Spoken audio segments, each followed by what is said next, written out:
Welcome back. I'm gonna tell you some funny stories today. I don't know if you're gonna think they're funny, but maybe you had to be there when these actually happened. All right, so I know one time I was in the Philippines, and I was actually, and let's see. Oh, okay. I was. There's one story I just thought of, and I did write it down. So I was riding on the back of a jeepney, which is the one that you saw Big Ed saying, "Do you pay for these things?" Of course they did. They had to pay. It's public transportation. It's a long, extended, long jeep, and about 10 to 50, 20 people to get in the back, and you pay the driver, and they drive around. You just hit the roof, he stops, you get off. So I'm on one of these jeepneys, and let me write this other one down. Trike special ride. I just remembered another one. All right. So I'm on the jeepney, and I'm driving, and I'm looking out the window, and I see a little boy, probably like 8, 9, 10, and his mother's got his left arm, and his father's got the right arm, and they're pulling on him. And all I'm thinking is, boy, they're fighting over custody of this kid. Leave that kid alone. God, you want to fight it out, just fight it out between you two. Don't be trying to tug of war with the kid. You're going to rip his arms off. And the next thing you know, they had a trike, which is a sidecar on a motorcycle. and this guy gets out, and he walks up to the kid, because they got their arms extended. He walks up to the kid, and he had a shot. So he was giving the kid a shot, so the kid was kicking and fussing and fighting. He wasn't going to get a shot. And his parents were holding his arms straight so they could give him a shot. Oh, that was hilarious. Another time, I'm on another jeepney or a bus, and I see these. No, I was walking down the street. That's right. I've seen it on a bus, and I was walking down the one story I'm going to tell you about is I was walking down the street with a friend of mine, and these 4 or 5 boys had I'm going to say anaconda, but I don't know if they're native to Philippines or not, but this snake was like that round and probably about 6 to 8 feet long, and they're all carrying them like a big rope and everything, big smile on their face. I guess they're thinking they got something to eat for a while. And so my friend saw it, and he goes, "Hey, let me come over there." And he grabbed the head of the snake, and he just started kissing. Blah, blah, blah, I love you. Blah, blah, blah. Started kissing the snake, and next thing you know, the snake goes, tongue comes out, and he flew back like 9 feet and fell into a pile of a mud puddle. And oh, that's hilarious. Okay, maybe not hilarious, but all right. So another time I was going to go to this apartment. I just wanted to check it out, and I got off on this department store. It was just a little high-rise 4 or 5 story apartment store. And there were some trike drivers. Like I said, it's a motorcycle with a sidecar. And I needed to go up the road because I didn't know if the jeepneys went that far. And so I said to the guy, I said, "Hey, how much is it going to cost me to go up to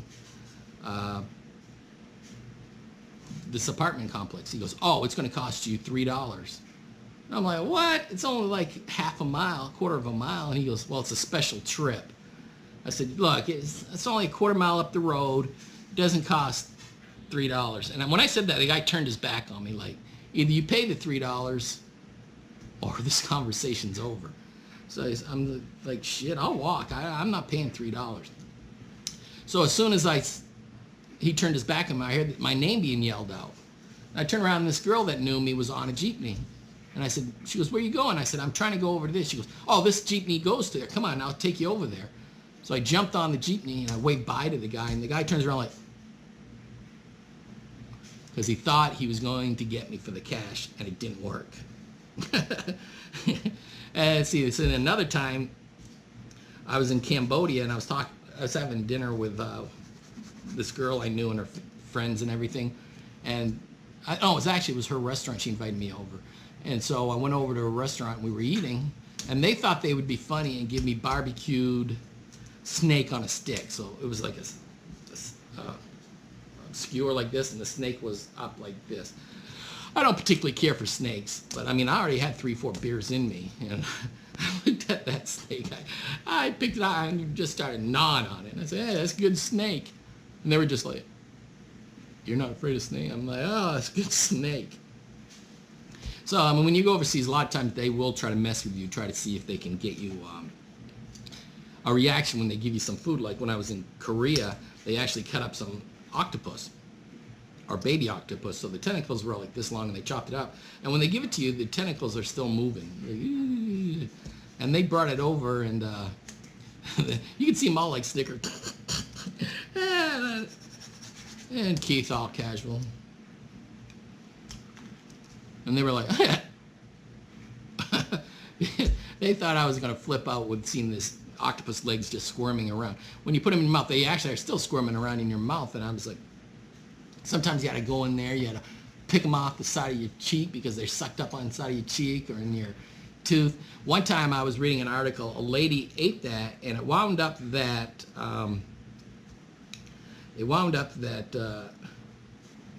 I guess one of the octopus had babies or something, eggs or something, and it got in her mouth. And a few months later, they hatched, and she had a whole mouthful of octopus. So she went to the hospital, and they actually had to clean her mouth out, which I wonder about her hygiene, you know. And sometimes when you're in the foreign countries, people just assume you do not speak the language. Now, in South American countries, they assume that you do because you could be a light-skinned Spanish person, and you're down there, you probably do speak the language. In the Philippines, it's not so much Spanish, it's Tagalog, which is a mixture of English, Spanish, and native language all mixed together. And so a lot of Filipinos, especially in Angeles City, Clark, there's a lot of animosity towards foreigners because they see, and you know, during the military days, they were taken advantage of big time. Basically, I would say that, how would I put it? A lot of Filipinos were being paid $100, $250 a month, but if they married an American, now they were making $6 an hour, so they were making $250 a week. And a lot of, I mean, that wasn't right. I mean, seriously, that wasn't right. They should have been paid the same as the Americans were. And so it winds up that there's a lot of theft. So now there's a lot of animosity towards Americans in Clark Air Base. And I remember going into a place and I'm eating, and I hear this girl say, like, this stupid fat American over there, and this is the way she was talking. And I'm just pretending I don't understand it. Then finally, when I'm done eating, I started whipping out my Tagalog. And she was just like, oh God, now she realized that she was just insulting me the whole time. And I knew exactly what she was saying. So it wasn't really that great. But I remember the first time I went to the Philippines, and this was back in '86. It was right after Marcos got deposed. I'm going to say probably 6 months or less after Marcos left the country. And I had to go take a bus to Samar, which is one of the islands in the Visayas below Luzon. And so I wanted to fly, and the girl, I was supposed to meet this girl's parents. I was supposed to fly, but she was so adamant about not flying. And now I'm much older, much more mature, much more experienced. She did not want me to spend the money because it would have been less money I could spend on her. So I had to take a bus. Now we got on the bus, and when they called for the bus, it was like a mad rush. I'm talking everybody and their sister would just try to fight. I mean, they were pulling people out of the way. It wasn't like get in line, one person at a time, get in the bus. It was mad rush. If you don't get on the bus in 30 seconds, you're dead. So I remember, and I would say 60-year-old lady at the time, maybe 80. She grabbed my hair, which wasn't much, probably about the same height, length it is now. She actually grabbed my hair and pulled it so she could get in front of me. Now, when I came back, I got off a ferry and come back to Luzon, and another lady did the same thing, except this time she pushed her baby in front of me, saying, like, you go ahead and push the baby out of my arms. And she was using the baby as a way to get up. I just walked over, both times, I just walked over, sat down, let everybody fight to get up, because you're going to get off the bus and you're going to get off the ferry eventually. There's no reason to sit there and fight for it. And so what else they did was, there was no standard, so everybody would bring all their stuff they could to get on this bus, because they're going to take it down south. So they took everything, and the aisles of the bus was about, the aisles are about, what, 2 feet, 3 feet across. And so they had all their luggage, suitcases, you name it. One person actually had like a 50-gallon bag of Cheetos on there, and she was taken down to the south. And they're stacked up middle. So you basically had to walk on the seats, on the back of the seats to get out. And it was so stranded that one time I actually jumped out the window and climbed up into the window and got in instead of climbing up over thing. But while I'm going, nobody's going to talk to me at all. No one's talking to me at all. And so one time we're at a bus stop and a lady's trying to get her husband to wake up. And like I said, no one's even saying hi to me. No one's talking to me. And the lady's trying to get her husband to wake up. So I go and I kind of tap him and I started speaking Tagalog to him, like, wake up. Your wife's looking for you. I tell her in Tagalog, gising na, asawa ko, or whatever. And he wakes up and everybody on the bus was like, whoa, whoa. I mean, you could see everybody just perk up like, oh, this guy speaks Tagalog. And next thing, everybody's over and talking English to me, asked me what my name was, where I was from. I mean, they were very friendly. Filipinos are very friendly people. All right, they're very friendly people. But at the time, they were very worried about military. Now, I went to Samar, and it was right, like I said, right after Marcos got deposed. At this time, the point, there were a lot of terrorist activities. So there were bus stops every half hour, every 40 hour, or occasionally there was a bus stop. And armed military guys would get on it, and they would have these machine guns, shotguns, whatever they had, and they were walking up, looking at everybody on the bus, just like, just trying to, looking for like people that they knew they were going to arrest. And I'm kind of like hiding my face and everything, like, oh God, please don't kidnap me. Please don't kidnap me. And one of the guards actually came over with his gun, with the butt of the gun, pushed my hand away to look at my face. And it's one of the first times I ever had a gun in my face. So we stopped at a bus stop. This is even good. We stopped at a bus stop, and it wound up that they had this black sauce with baby squid in it like that. It wasn't bad. And I had to go to the bathroom, so I went to the bathroom, and I didn't even think. I just sat down. I felt this big rush of air coming up, and I'm like, what's this? I've never had that much air coming up on me in the bathroom. And I wound up, it was just a toilet seat with a hole in the ground. And so it was just a drop down to the bottom of the restaurant. And I looked down like, whoa, that's crazy. And I look, and well, I'm looking down. Here's this pig looking up at me like, I'm like, oh, so you're going crap. And there's a pig down below. But the worst part was I got food poisoning, I think the next day. And it wound up that during that bus ride, I'm seriously begging. I mean, I am crying. I am begging for the bus driver to stop because, I mean, I really, when you have diarrhea, you need to go to the bathroom. Well, that's what it was. And I mean, I am just literally begging, crying for this bus driver to what do you call it, to stop. But eventually he stopped and everything. I'm headed to the bathroom. But winds up that, I shouldn't tell these stories. Never mind, I'm not going to. It had something to do with the diarrhea, but I'll just say some people may have had a surprise walk into their car or something on the ground. All right, so first time I went to Colombia, I was really scared because I just watched Locked Up Abroad, and it winds up it was about the drug dealers at the airports in El Dorado.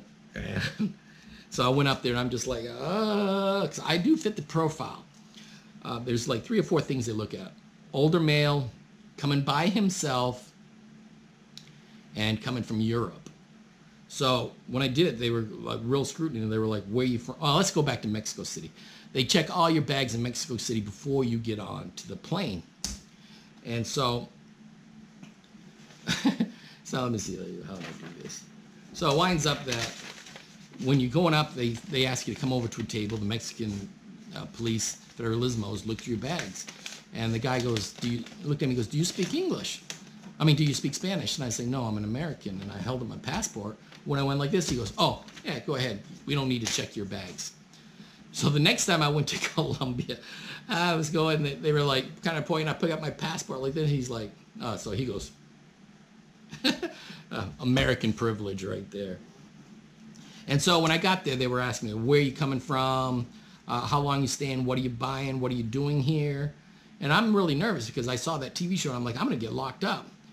I mean, a question. And I'm always paranoid that I'm going to be questioned and accused of doing something I didn't do and being set up. So I get really nervous about that. And everyone says, why are you always paranoid? Well, when I was a kid, I was always accused of doing stuff I never did and punished for things I never did. So I get really, really offended when somebody starts calling me a liar and saying I did something I didn't do. And so, oh, where's my glasses? So it winds up that I tell him, I said, I'm here to buy emeralds. I'm from Vegas. He goes, have you been to Europe? I said, no, maybe a year ago. And he goes, oh, okay, go ahead. So next time I go there, I just hand my passport. She stamps. He goes, okay, good luck. So, I mean, it's fine. But, I mean, I was really nervous then. They have these, I don't know who these girls were, but I was walking down the street one time. There were these candy girls. They were selling candy. Don't ask me why. Very pretty girls. And I probably know why, but, and so the girl came over and said she wanted to know if I want to buy candy. I said, I don't speak Spanish, I'm an American. And she was like, what? And she couldn't understand. And her friend said, no, he's an American. She tells her in Spanish, he's American. She said, oh. So I said, hey, I'll get some candy. So I gave her some money, and she goes, oh, thank you, and walks off with my money. I felt so cheated. But I went to a grocery store in Central Market, and the same thing in Asia, I guess. They have these spokesmodels, or these women that sell products, and that's their job, is to sell the products. They're very pretty girls. They're models, very attractive women, and they were trying to get me to buy some Heineken, and I'm like, I'm sorry, I don't speak Spanish. I'm from America. And I was trying to tell them, I'm telling them in Spanish, and they're like, what? And same thing happened. They told, one of the girls realized I was talking about I am not an American. So I'm an American. So it winds up, she's, oh, so next thing you know, they're all walking over to me getting pictures. I didn't bring my camera. I didn't have my phone. I don't have pictures, but they were really pretty. So I was like, they were all taking pictures of me. So I'm trying to think. Oh, here's another one. When I was at Cambodia one time, I'm going down the street on the back of a motorcycle, like I said, and I hear these sirens blowing. And usually it's a dignitary, like the president, the king, or a dignitary from another country. They're coming down the road. So they block all the streets off, and they tell everybody to pull to the side. But the motor driver didn't pull to the side at this time. And it winds up that we're driving, and this limousine pulled up next to me was driving. And I look over, and I realize I'm driving next to the president of the Philippines, Aquino, the junior third. I was driving next to his limousine for like 10 minutes down the road. I was like, this is so cool. I'm driving next to the president of the Philippines. Oh, this is awesome. Oh, that was awesome. And another time during a rally, during an election year, you shouldn't get involved with politics overseas, but I was driving. There's a big youth movement. Now, most people in Cambodia, I'm going to say about 60% of Cambodia is under 40 now. And so a lot of the ruling elites really going to be thrown out of office very soon. And I'm not going to sit there and say how but they will be voted out because the younger generation doesn't want the regime that's in power now. It's well known. So I'm going down the road with one of my ex-girlfriends, and we're on the motorcycles, and it winds up that there was a big motorcycle rally. I would say probably 3,000 or 4,000 Cambodians on mopeds supporting the opposition leader. And the leader of them had a Cambodian flag. They had Cambodian flags, and they was leaving it. So I'm sitting there, and the leader of this bike rally hands me the Cambodian flag. I don't know why he handed it. So I'm holding the Cambodian flag, and I'm leading like 1,000, 2,000 bikers across the city in opposition of the president. And I was like, this is so cool. How many people can actually say they actually did that? And I was like, this is awesome. All right, so that's going to do it. So thank you, everybody.